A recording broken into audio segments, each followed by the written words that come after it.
Daily Routine Orders 6. Time for a brief discourse on the subject of killing. Killing humans. Murder, not to put too fine a point on it. Oh yes, that's what they'd call it, if they ever found out about it, which they won't. Murder. The deliberate killing by a human being of another human being. But you see, I was trained to kill.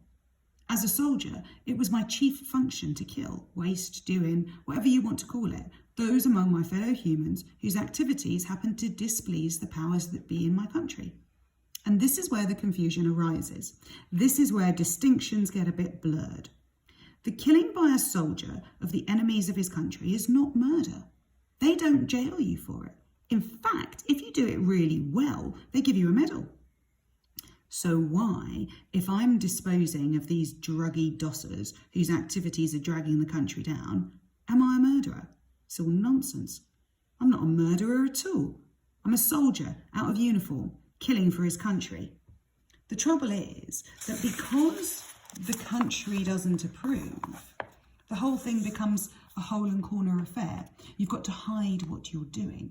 And that brings us to the hard part, which is disposing of the body. You see, soldiers in uniform, don't have this problem. They don't have to conceal the bodies of their victims. Quite the reverse, in fact. They lay them out in rows, count them, take snapshots of them like shooting parties used to do with pheasant. Only difference is they don't eat them. They shove them in a big hole and bury them, and that's that. No problem. Everyone knows they're there. Nobody cares. But if you're out of uniform, like me, if you're what they call a murderer, you've got to get rid of the body. And that's a real worry because, believe it or not, it's far and away the hardest bit of the whole job.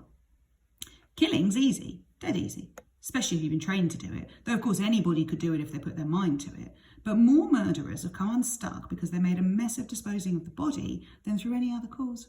It's a fact. Everything's been tried. Acid baths, dismemberment, cement boots in a deep river, everything. And more often than not, it's no use. The body, or parts of it, turns up sooner or later and the killer is caught. I won't be. No.